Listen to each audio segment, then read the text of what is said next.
Hey everyone, this is Michael again, and welcome to the AEW Dynamite review. Dynamite tonight was from the Yuengling Center in Tampa, Florida, and this was Dynamite's 200th show, which was awesome. And Dynamite for its 200th show, it was a awesome, good show, in my opinion. Really enjoyed it. We had good matches tonight, a good card for the show. We had Konosuke Takeshita and Chris Jericho. They teamed up to take on Sammy Guevara and Daniel Garcia, two members of Jericho's, Jericho Appreciation Society. We had Trent Beretta versus Penta Meido and Jon Moxley in a Anything Goes match. We had the Elite. We had Omega and the Bucks versus Jay Lethal, Jeff Jarrett, and Satnam Singh. Too much Jeff Jarrett. He's been getting way too much TV time. Why? Does anybody care about Jeff Jarrett? We had Aussie Open. Mark Davis and Kyle Fletcher. They defended the Ring of Honor World Tag Team Championship against Komander and El Hijo del Vikingo. And the main event, the AEW Women's World Championship was on the line. Toni Storm defended the title against HIKARU Shida. But overall, Dynamite tonight, for its 200th show, was a very good, awesome show. And we had a surprise appearance tonight of a ECW legend, which I will get to. But anyways, let's jump right into the review. Dynamite's 200th show kicked off with Chris Jericho and Konosuke Takeshita versus Sammy Guevara and Daniel Garcia. And this was a good match here. Of course, you had Don Callis at ringside. Of course, Don Callis, wanted Jericho to join Don Callis family. But good match this was. We had Jericho and Sammy Guevara start off the match. Jericho ended up taking Guevara down with a shoulder tackle. Guevara then did a kip up. And we had both Jericho and Guevara going at it. Guevara ended up taking Jericho down with a drop kick. Jericho responded back to Guevara with some chops. So Guevara ended up delivering a knee strike to Jericho's face. And then Guevara tagged in Daniel Garcia. So Guevara and Daniel Garcia end up double teaming on Jericho. Jericho and Daniel Garcia end up delivering some strikes to each other. Daniel Garcia ended up fighting off Jericho with some, dancing, because Daniel Garcia was dancing there. So he ended up taking Jericho down to the canvas. Jericho ended up telling Daniel Garcia off, and then he tagged in Takeshita. So we had Takeshita end up delivering some strikes to Daniel Garcia. He ended up taking Daniel Garcia down and went for the cover, to which Garcia ended up kicking out. So Takeshita ended up taking Jericho back to the match. Jericho and Takeshita then double teamed on Daniel Garcia, and it led to a suplex to Daniel Garcia from Jericho, to which Jericho ended up going for the cover, and Daniel Garcia ended up kicking out. So we had Jericho end up hitting another suplex to Daniel Garcia, to which he ended up going for the cover. Daniel Garcia ended up kicking out again. So Jericho ended up bringing Daniel Garcia back to his feet. He was laying in some forearms to Garcia. Garcia started to fight back at Jericho. Garcia ended up hitting the ropes. Don Callis ended up catching Daniel Garcia's foot, which led to Jericho taking Daniel Garcia down. And then Dynamite went to commercial.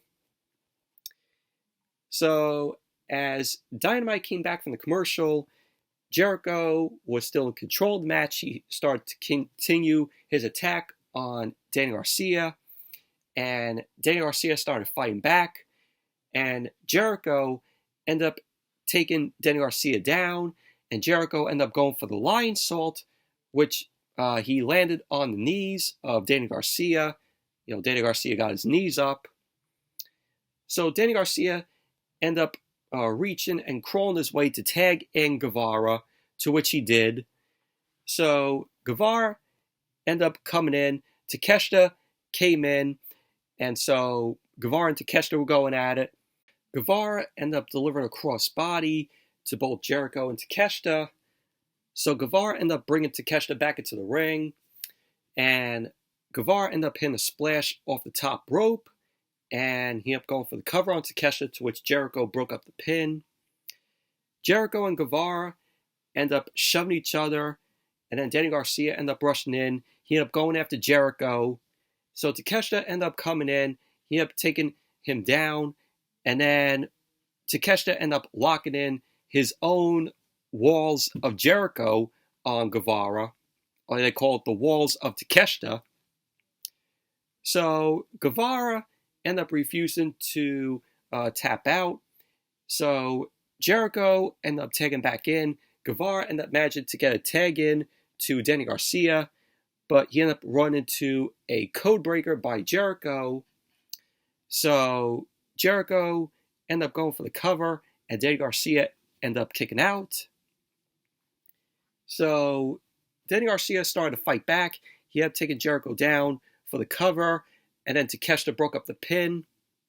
And we had Guevara hitting a awesome looking shooting star press to Takeshita, which was great.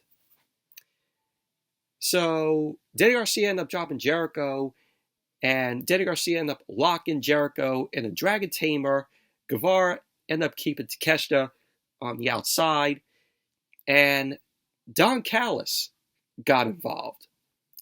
Don Callis ended up hitting Danny Garcia in the head with Jericho's bat. So Jericho was shouting at Don Callis. He's like, "What the fuck?" So Don Callis ended up telling Jericho to go for the cover on Danny Garcia, to which Jericho really does. He goes for the pin on Danny Garcia. And so there you go. Jericho and Takeshita ended up winning the match. Overall, very good tag team match here with Jericho and Takeshita, Guevara, and Danny Garcia. And this is going to lead to Jericho possibly joining the Don Callis family. We saw what Don Callis did here by hitting the baseball bat to Danny Garcia. Jericho looked a little hesitant, just going for the cover on Danny Garcia. But Don Callis, was like to Jericho, "Oh, just pin him." So that was that. And then we went backstage. Tony Khan was hyping up Dynamite for its 200th episode, and he was looking at the great people involved in AEW's history. So we saw the video package of the people involved over the 200 episodes. So we saw that. And I thought it was going to be Tony Khan announcing the first match for All In. But that wasn't the case. So, but I don't know about you guys, but whenever Tony Khan is talking to the camera, didn't he sound robotic tonight? Like he was reading off the teleprompter? I don't know. He just sounded like he was reading like a robot tonight.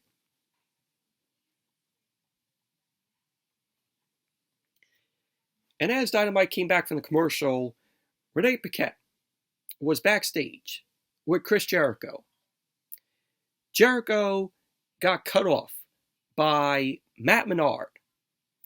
And Matt Menard was announcing a mandatory meeting of the Jericho Appreciation Society. So Jericho ended up walking off. And pretty much that was basically that. But this mandatory mean that Matt Menard was saying to Jericho about, this mandatory meeting of the Jericho Appreciation Society, Matt Menard probably didn't like what Don Callis did, in the match. And having Jericho pin Danny Garcia. So the Jericho Appreciation Society is not going to be too happy with what Jericho did by pinning Danny Garcia. Again, and Don Callis, just doing that for Jericho.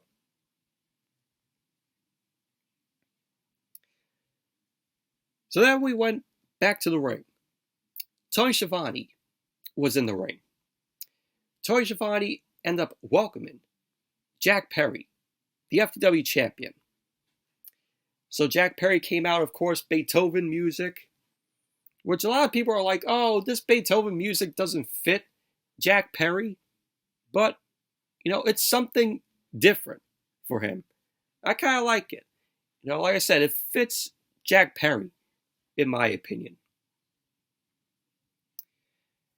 So Jack Perry came into the ring. He grabbed the mic from Schiavone.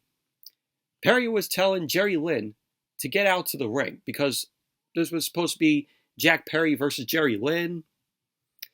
But Jerry Lynn came out, had a mic on him.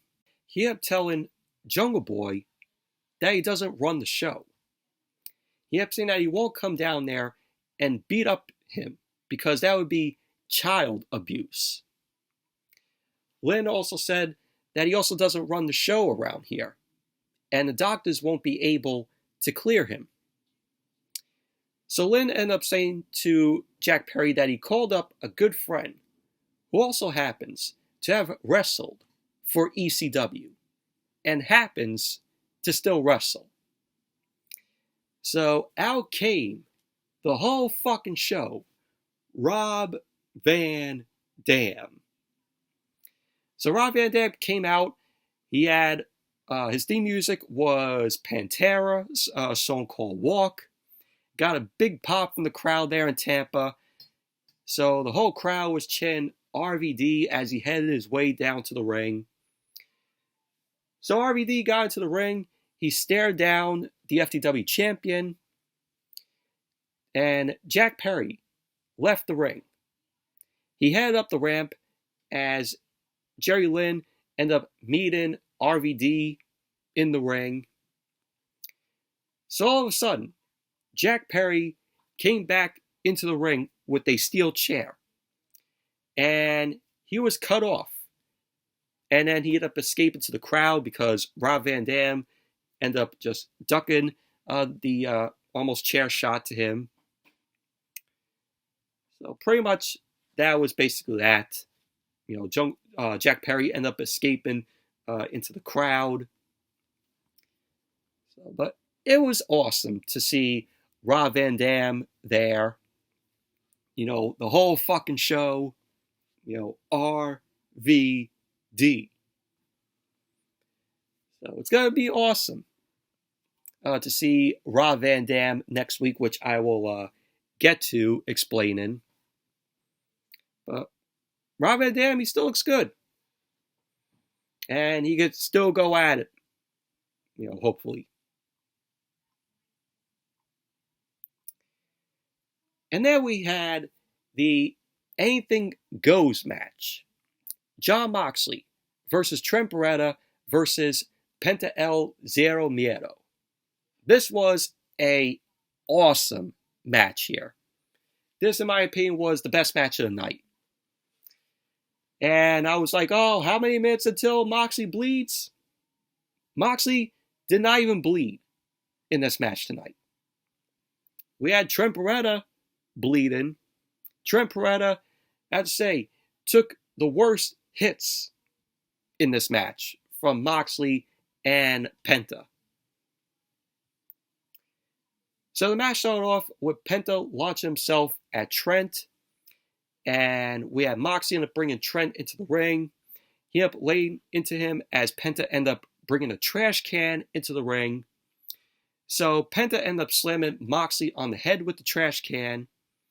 So Penta followed that up with a lid shot to Trent Beretta, to Trent Beretta's head. So Moxley ended up interrupting Penta. He was playing it up to the crowd.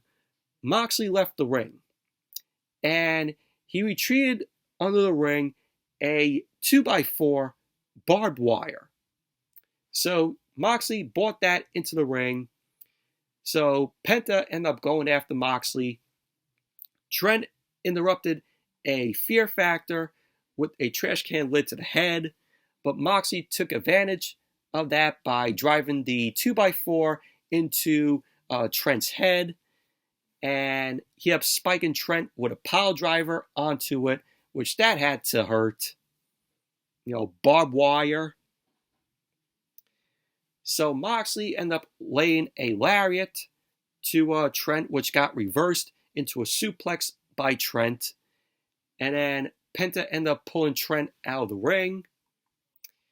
So there were a couple of tables that were set up at ringside. Penta ended up laying Trent across one of the tables. Trent was bleeding profusely. So we had Penta end up going up to the top turnbuckle. Penta was intercepted by Moxley, and Moxley ended up dropping Penta to the floor. Trent got back up. He ended up climbing the turnbuckle. He ended up bringing Moxley crashing through the tables with a superplex, which was awesome. So then Dynamite went to commercial. And then when Dynamite came back from the commercial, we saw Penta and Trent work together against Moxley. And then Penta ended up sending Trent onto the table. Penta climbed up the turnbuckle, and he was met by Trent Beretta. And Penta ended up sending Trent through a table with the Canadian Destroyer, which was awesome. The crowd was so into this match. They really were. So we had Mox end up sending Penta through the table in the corner with a shoulder tackle, which was crazy. So Moxley ended up grabbing the bag. And of course in the bag, it was revealed to be thumbtacks. So Moxley ended up dropping the thumbtacks onto the canvas. Moxley set Penta up for the Death Rider, but Penta was looking to go for the Fear Factor. But Mox ended up delivering a pile driver on Penta onto the thumbtacks, which was crazy. And then Moxley ended up going for the cover, and Penta ended up kicking out. I'm like, how did Penta kick out of a pile driver onto thumbtacks? So Mox ended up bringing Penta up, and he ended up dropping Penta back into the tacks. And, Penta's back had tacks, all over it. Moxley ended up delivering a cutter on Trent. Trent came back, and he ended up delivering a driver on Moxley onto the tacks. So Trent ended up going for the cover. Penta then threw the trash can at Trent to break up the pin, which that kind of made me laugh there. Penta throwing the trash can at Trent to break up the pin. So all three guys got back to their feet.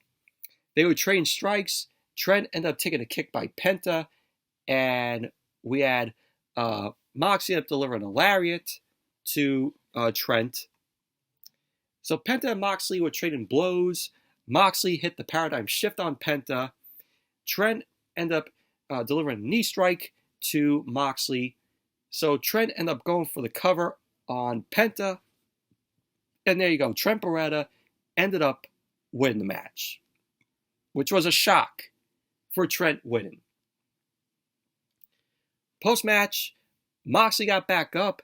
He was going for a choke on Trent. So the Blackpool Combat Club ended up arriving. So we had, Claudio Castagnoli and Wheeler Yuta. They were there. And then we saw Chuck Taylor and Orange Cassidy end up taking down Claudio and also Wheeler Yuta. So we had the two groups going at it. The Blackpool Combat Club ended up escaping the ring. Chuck Taylor ended up grabbing the mic, and he ended up calling the Blackpool Combat Club out. So at Rampage in Jacksonville, it will be a parking lot brawl. So there you go. It will be the Best Friends versus the Blackpool Combat Club in a parking lot brawl at Rampage in Jacksonville. So looking forward to that. But overall, this Anything Goes match was awesome. It was the best match of the night. Crowd was so into it. A lot of good spots in the match here. It was just very enjoyable.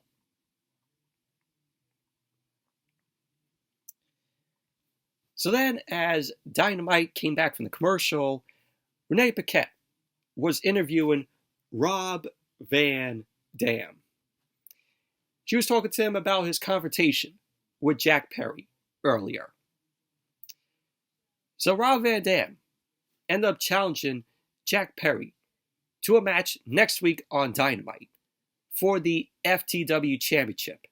And it's going to be a FTW rules match.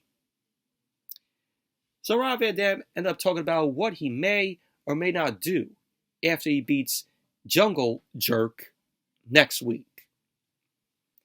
I can't wait to see that next week. Should be a very good match. Rob Van Dam versus Jack Perry. It's been a while since I've seen Rob Van Dam in the ring. But really, I'm looking forward to see him in the ring again. It's been a while. I met Rob Van Dam. Awesome guy. Can't wait for the match next week. And then we had MJF, the AEW World Champion. He ended up heading down to the ring, and he got on the mic. He ended up saying that he has to address a few things as of late. He's like, looking a little more chipper than usual. He ended up saying that he's given his apparent change of heart. MJF wants to say that he's a little emotional and wants to have a real heart-to-heart with everyone in Tampa and everyone who was watching at home. MJF ended up bringing up his attention to the Ficht disorder and dealing with how hard it was to deal with rejection due to RSD and also being bullied for it. MJF ended up going on to say that, a bunch of kids bullied him with quarters and slurs, something that he still remembers to this day. He ended up saying that he became a scumbag after believing that was the only way to survive in this world. And MJF ended up admitting that being a scumbag is easy. He ended up saying what's hard is being vulnerable and open with emotions. I'm pretty sure, we were all bullied in school. I was bullied hard, but I just happened to defend myself and say, quit fucking messing with me. I don't care what you think of me. I really don't give a shit. So, there were a couple of times where, people, bullied me, started punching me. I punched them back. So it was kind of relatable to what MJF was saying here. Like I said, we probably all were bullied in school. The hardest for me was high school.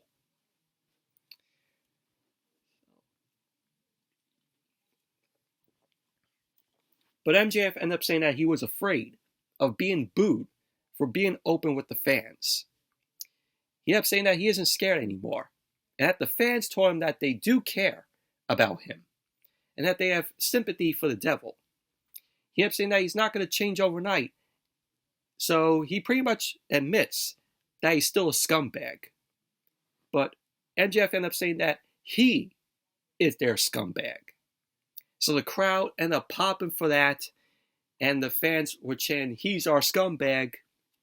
So the fans were amused at that. So MJF ended up addressing the person who taught that living with hate in your heart ain't no way of living at all. His best friend, Adam Cole, baby! So Adam Cole ended up coming out.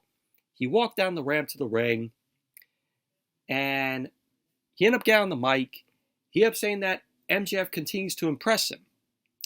To which MJF ended up saying that he's pretty damn impressive. Adam Cole ended up giving MJF props for his hard work and for the man he's becoming and sharing his story. He ended up saying, but MJF is not alone. So Adam Cole ended up saying that for years he was a jerk because he thought that was what he needed to succeed and because he was scared of being the man he was meant to be. And so Adam Cole was like, MJF is becoming the man that he needs to be. So he ended up saying that the people cheer for MJF, not only because he's one of the best pro wrestlers in the world, but because they see the good man he's becoming.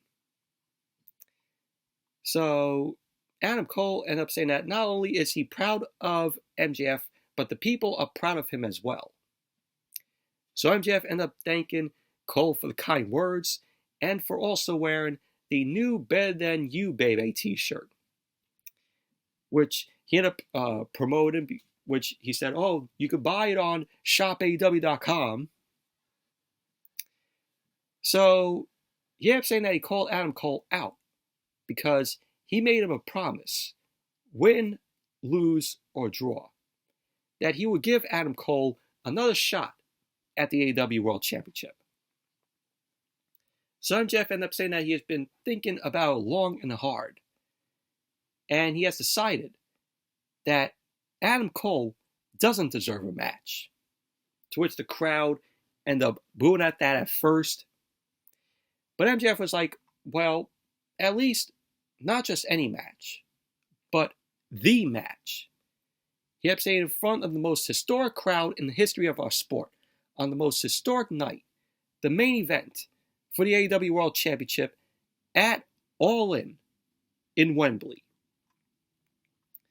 So MJF presented a contract for Adam Cole to sign, to which Adam Cole ended up, signed the contract.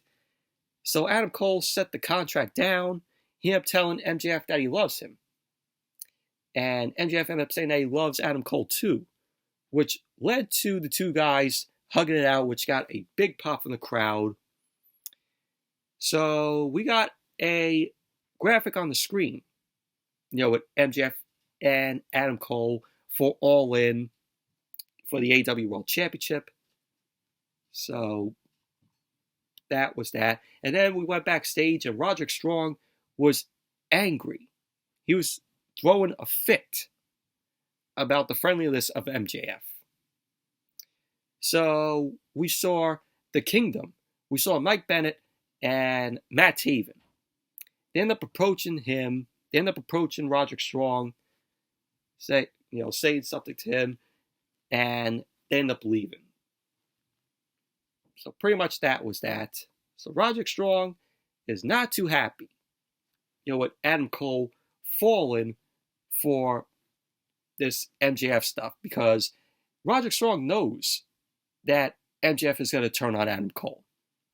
And we know we all might be seeing that come All In. MJF is going to turn on Adam Cole at All In. So it's coming. But I thought this was a good segment here between MJF and Adam Cole. MJF coming out there saying, he was bullied and, he admits that he's a scumbag.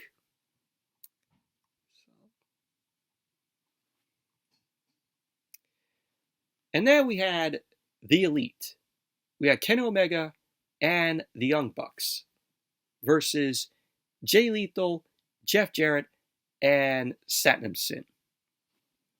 Why is Jeff Jarrett getting so much TV time? Why? Who cares about Jeff Jarrett? But this was a decent match here. Satnam Singh, of course, does nothing here, just a crossbody and choke slams. We had him selling super kicks from the Bucks. So the match started off with Kenny Omega and Jeff Jarrett. Jarrett ended up getting a side headlock on Omega, ended up dropping him down to the canvas. Jarrett made a tag to Jay Lethal. Omega ended up wrenching Jay Lethal's arm. We had Matt Jackson end up taking himself in, and he was doing more damage to Jay Lethal's arm. And then Nick Jackson ended up tagging in. So we had Matt Jackson end up coming back in. He demanded Satnam Singh to be tagged in. So Satnam Singh came in, and Matt Jackson think the better of it, and Omega and Nick Jackson end up walking away. Satnam Singh end up going after Matt Jackson, and then Nick Jackson end up taking back in. Satnam Singh end up taking both the Bucks down, and then him, Jarrett, and Jay Lethal started taunting the crowd, and then Dynamite went to commercial. That's the only thing that Satnam Singh could do. Just take both guys down. Satnam is just awful. So when Dynamite came back from the commercial, Jeff Jarrett ended up getting caught with a super kick, which led to Nick Jackson making the tag to Kenny Omega. Jarrett ended up taking back in Jay Lethal. Jay Lethal ended up getting dropped with a fireman carry by Omega. So Satnam Singh ended up trying to stop Omega. The Bucks ended up stopping Satnam Singh, and Jay Lethal ended up avoiding the double stomp. And Jay Lethal ended up going for the lethal injection, and that was countered into a super kick by the Bucks. And then the Bucks end up delivering a super kick party to Jarrett and Satnam Singh. So we had just Matt Nick Jackson delivered those super kicks to Satnam Singh. Satnam Singh was just taking all those super kicks, like he was selling all that. So Omega tried to lift Satnam Singh up for the one-winged angel. Karen Jarrett ended up distracting the ref. Sanjay Dutt got involved. It led to a lethal combination delivered by Jay Lethal. So we had Brandon Cutler, who was also out there. Brandon Cutler ended up spraying the cold spray to Karen Jarrett, to which Sanjay Dutt ended up intercepting Brandon Cutler. And so Matt and Jeff Hardy end up coming out. And they end up taking out Sanjay Dutt. So we had Jeff Jarrett end up trying to hit Omega with the guitar. And we had Hangman Adam Page end up coming in. Page ended up delivering the buckshot lariat to Jeff Jarrett. So Jay Lethal ended up grabbing the guitar, and he ended up making a tag, but we had Jeff Jarrett, but the tag was intercepted by Omega. So Omega ended up dropping Jay Lethal with the one-winged angel, and he ended up going for the cover, and there you go. The Elite ended up winning the match. Post-match, Omega ended up getting on the mic. Omega ended up telling Hangman and Page to tell them what's on your mind. So it led to Hangman and Page confirming that the Elite have re-signed with AEW, and that they're looking forward to the next 200 episodes of Dynamite. So Omega ended up cutting his goodbye and goodnight speech, and he was talking about seeing the fans whether on Dynamite, Rampage, Ring of Honor, or maybe even Collision. So that was basically that. So that was confirmed earlier in the day. The Elite end up re-signing with AEW. So that's good. Even the Dark Order re-signed with AEW, which that was, confirmed. That was put out online in an article I saw. But overall, it was a decent match. And then we had the Mogul Embassy. We had Swerve Strickland and AR Fox. And they paid a visit to the Buddy Wayne Academy to check in on Nick Wayne. And that led to a beatdown from Swerve and AR Fox at the Buddy Wayne Academy. And Swerve and AR Fox, they were vicious toward Nick Wayne. They would tell Nick Wayne to give Darby Allin the call so that they can taunt him from a distance as the ghost of his past. But they really beat the hell down out of Nick Wayne. They even took a picture frame and broke it on Nick Wayne. Nick Wayne was passed out in a bloody mess. It was crazy.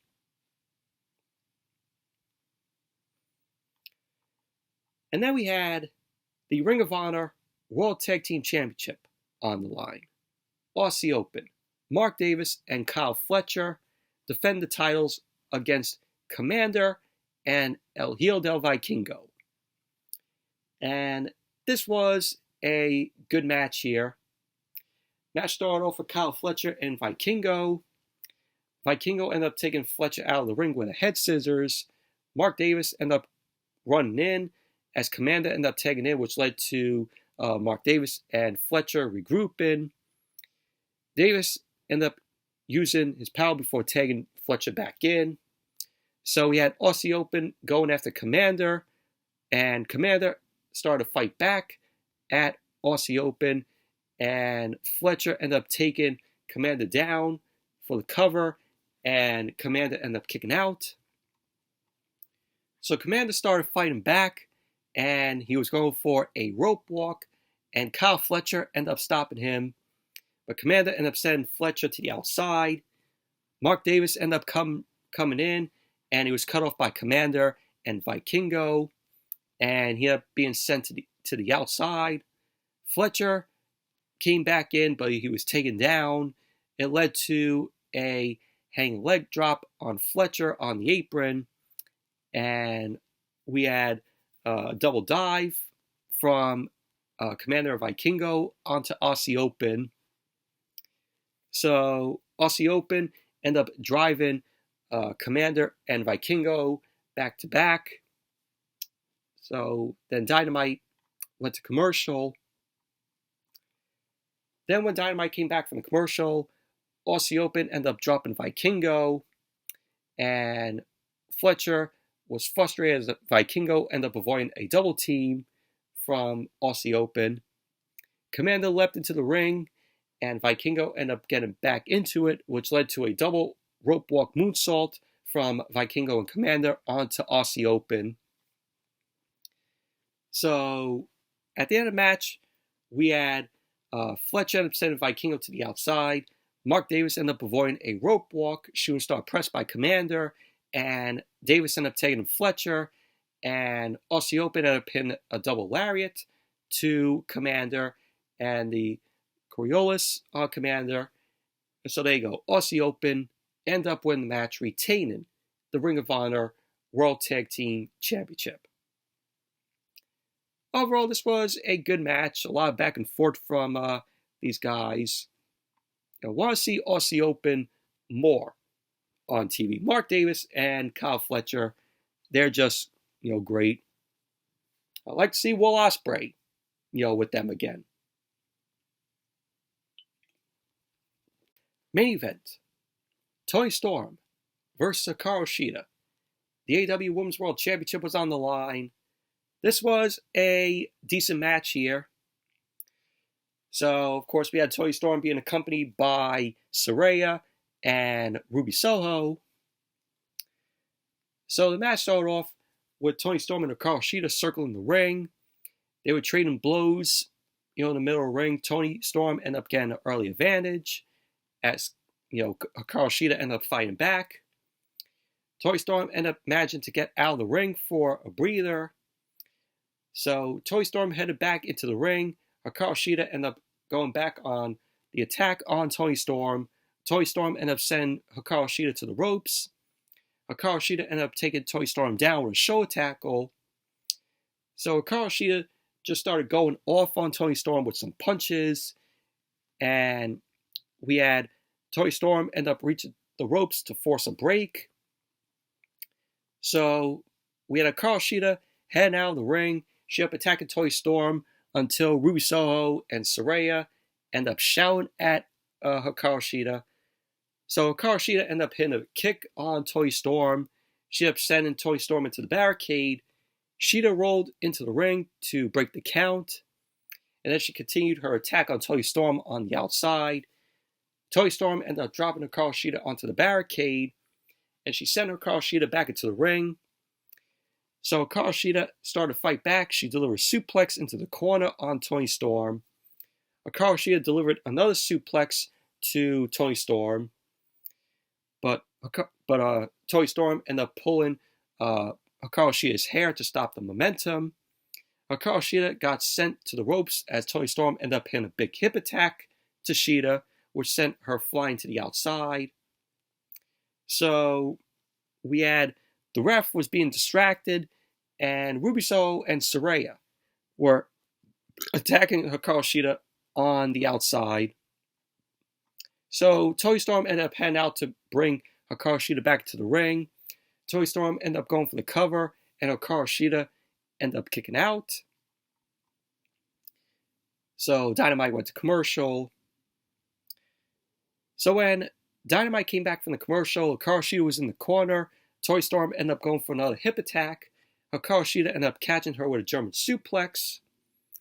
So HIKARU Shida then delivered an enziguri to Toni Storm, which was followed up by a run knee strike. So HIKARU Shida ended up hitting some punches on Toni Storm in the corner. HIKARU Shida ended up keeping it up on Toni Storm. Toni Storm ended up leaving the corner, and she ended up taking a missile drop kick. That Toni Storm ended up delivering a missile drop kick to HIKARU Shida. She ended up going for the cover, and HIKARU Shida ended up kicking out. Shida then went up to the top. She ended up hitting a meteor to Toni Storm. So HIKARU Shida ended up going for the cover, and Toni Storm ended up kicking out.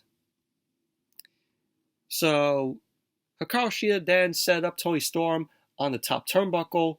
She was looking to superplex Toni Storm, but Ruby Soho ended up distracting HIKARU Shida. Toni Storm ended up hitting a DDT on HIKARU Shida. Shida headed to the corner, and Toni Storm ended up hitting a hip attack, and then the Storm Zero to HIKARU Shida. So Toni Storm ended up going for the cover. HIKARU Shida ended up kicking out. So later on, we had Saraya end up grabbing a kendo stick. She slid the kendo stick into the ring. HIKARU Shida ended up grabbing the stick, and she nearly attacked Toni Storm with the kendo stick.